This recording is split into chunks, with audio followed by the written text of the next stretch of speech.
now we have another language. We have modern art and we have contemporary art. It's still very vague between the two. So you guys can actually define it yourself. I don't need to define it for you. Does anybody want to define the difference? Because there's no right or wrong answer between contemporary and modern. Just like watching that, that's contemporary. So contemporary would be very current. It would be, what is contemporary? What does the word contemporary mean? English people? It means living or occurring at the same time. Belonging to or occurring to the present. But how does that differ from modern? It's just a new language, right? So like modern in the 1920s, if you lived there, that was also contemporary. But now, if we say the word modern, it's an old-fashioned word. So like if I use the word modern, I'm saying I'm being modern. I'm actually using an old-fashioned word in a way, but it means the same thing as contemporary. It's just language. But now we have another word. So contemporary is everything that's AI and digital. And we're going to go back to our slideshow here. Art in this class can be put into any one of your art modalities, okay, including engineering. You know. It's the same language, it's the same concepts, it's the same time periods, it's the same history. They all coincide, right? So just by learning art, you've just learned it all in that respect, how it connects to absolutely everything. Okay, so we are, and there's me again, and there's me again, and that's four. I put 4 videos up on modernism, and then I haven't done more. I don't know if I will. We'll see. So that's a lot of videos. Each one of these videos, by the way, all you have to do is click on the video and go to the YouTube station, the channel, and it's open to the public. And by doing that, because I don't have everything posted in here, because this is a voluntary thing I'm doing, this is not part of the class, this is extra on top. You can go to the YouTube channel and you can scroll through all my videos and you can say, have I ever seen her wearing that shirt? She wore that shirt one day when I was like, oh no, she wasn't, so maybe I should watch that, okay? That will just help you a little. Not everything's there, okay? But you do have a whole channel.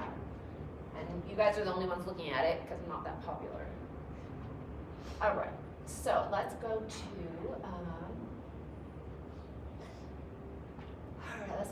the slideshow.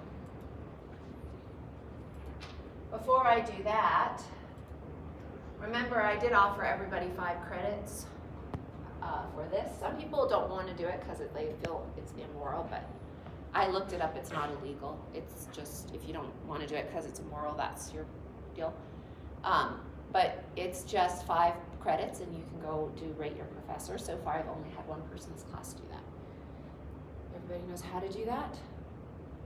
Okay, the thing is, it's also anonymous, so I can't see who did it. So you could go up there and hate on me if you want, but please don't. This is not, nobody can see your name, okay? All right. And I had one negative comment that I had to counteract.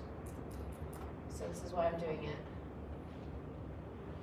And basically, here's one from this class.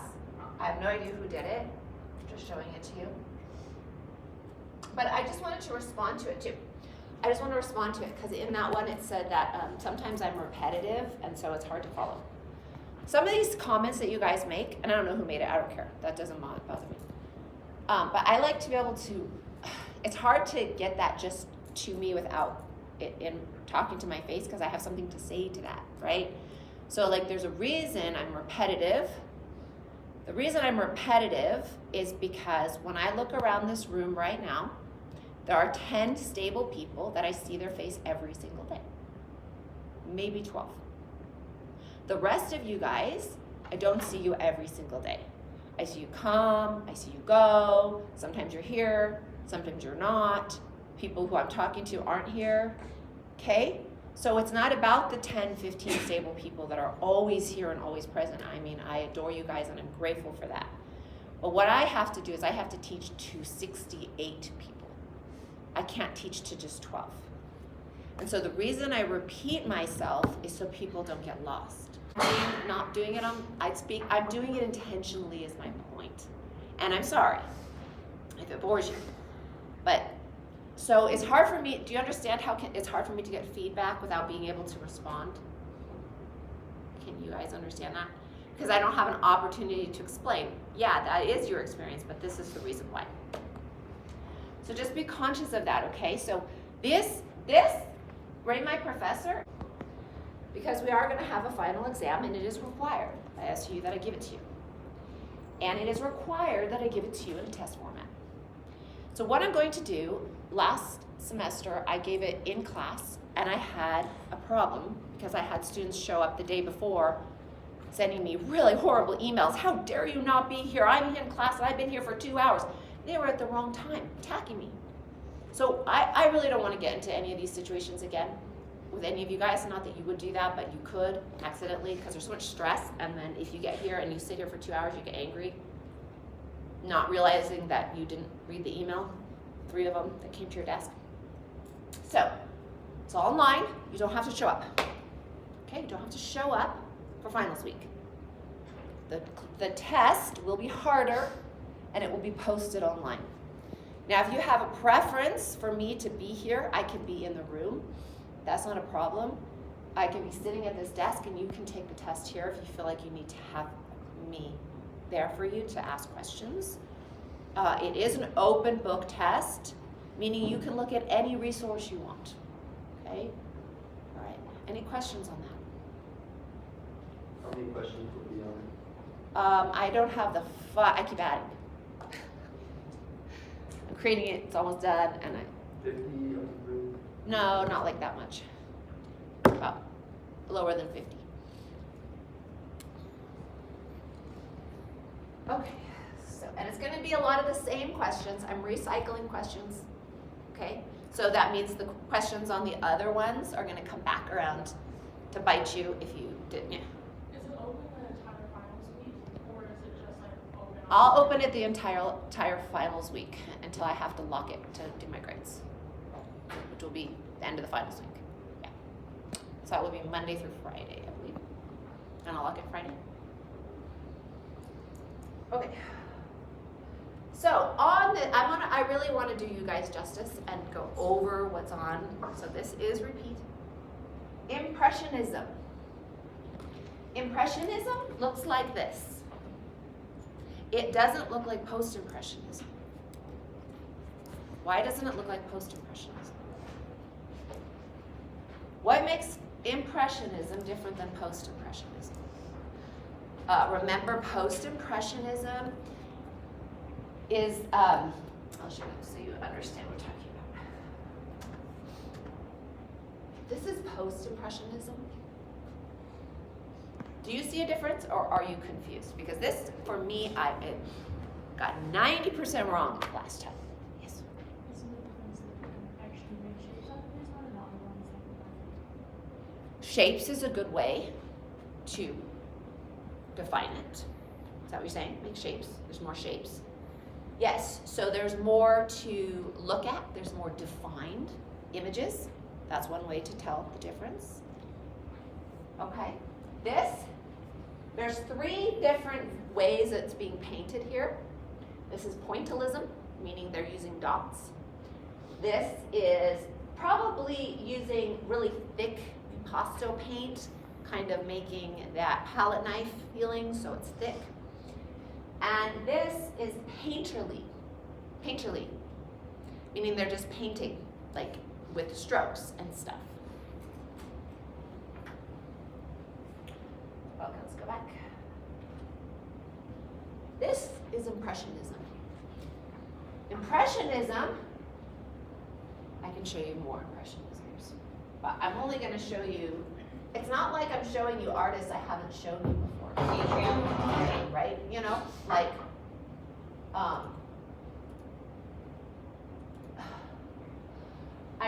I'm not like gonna take another artist and show you Impressionism, because there are other artists that do Impressionism, right? I'm just showing you,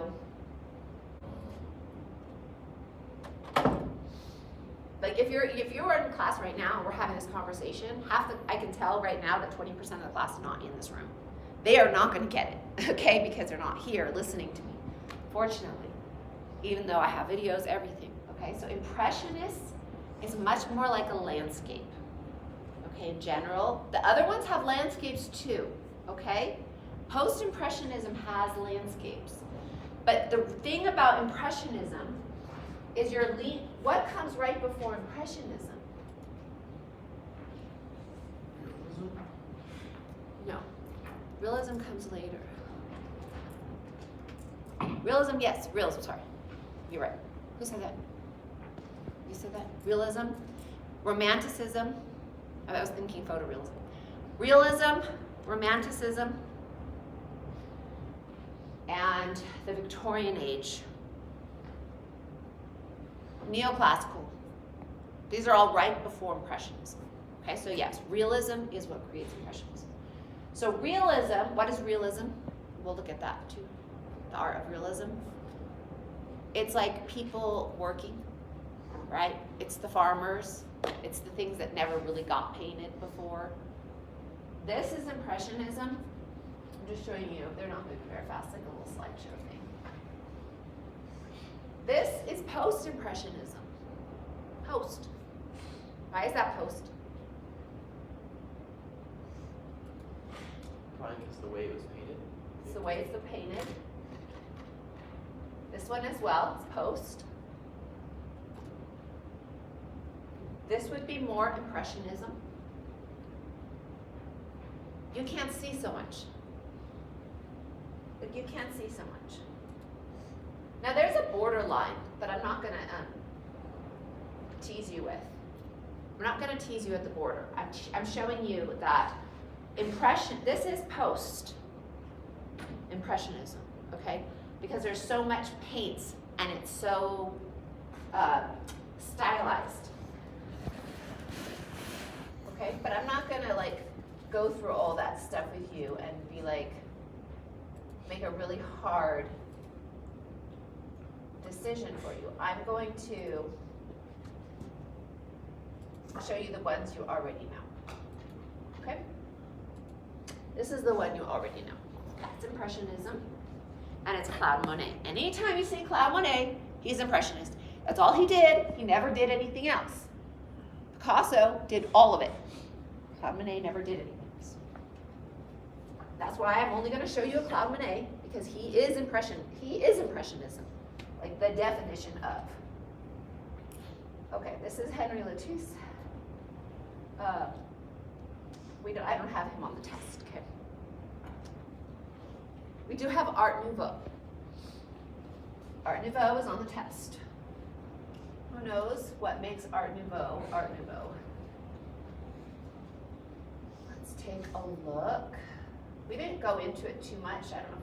We could watch a video on it today if you want to catch up on it, but it's just one image on the test, not a lot of information. It's a short period of time, so I didn't, like I told you before, I can't go into every single art period. It would be absolutely impossible in this class because this is an overview, which isn't the best design for art history, right? It should be in 3 segments, but it is what it is. It's an overview of art history. So here, this is Art Nouveau.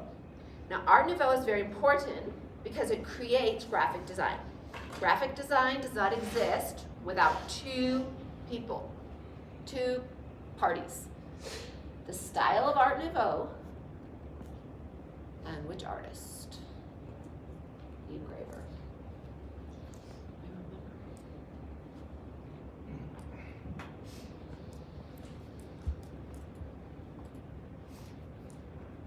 I remember. I'll go back. This is Art Nouveau.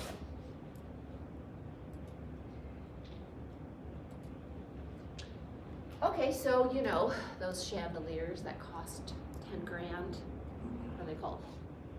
What are those called? There's a name for the chandelier. That's Art Nouveau. We have it all the time today in home decoration. So if you meet somebody and they have a lot of money and they want to make their house absolutely fabulous in their own particular way, they might go towards an Art Nouveau. Most people nowadays, if they have the money and they're artsy, they'll make each room like a time period. That'd be super cool, right? So each room would be a time period, so they'd have an Art Nouveau room.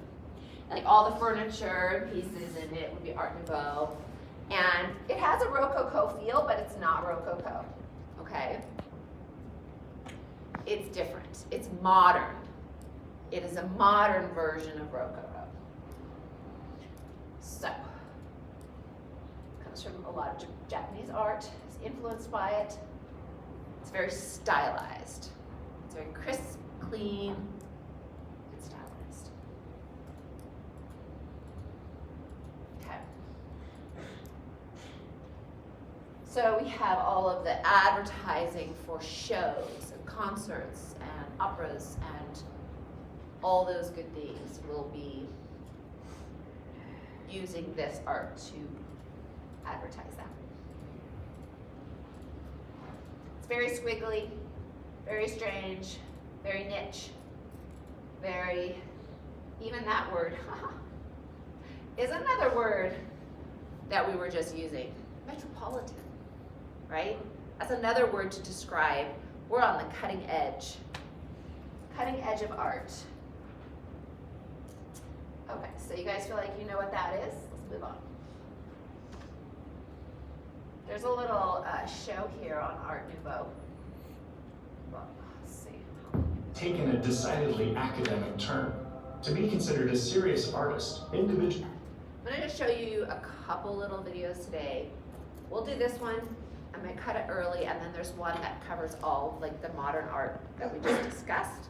And then you'll pretty much be done with modern art. We can go into AI art a little bit, but like we just saw, computer animation, game art. That's where art goes today. That's where art is today. So like if we have aspiring young artists all the time, for example, who want to get into the school, and the one department that's overflowing is illustration versus fine art. And if they had animation, that one would be overflowing. So my daughter wants to go into animation and she's looking around at schools. It's such a big waiting list to get into animation right now. So where do the artists funnel their energy right now? Because fine art, well, it died. It died. I know it died with the toilet. Now, fine art is commercial art. Okay, it's very hard to be a fine artist without being some sort of commercial artist to make commerce off of it. So instead, it's routing the artistic folk towards computer animation, AI, digital art, and anything to do with graphic design. That's where all the artists are going. So if you want to hang out with an artist, that's where you'll meet them. Not in the gallery anymore. That's where we are today. So let's back up a little. We'll come back here. We'll come back to that. Individuals had to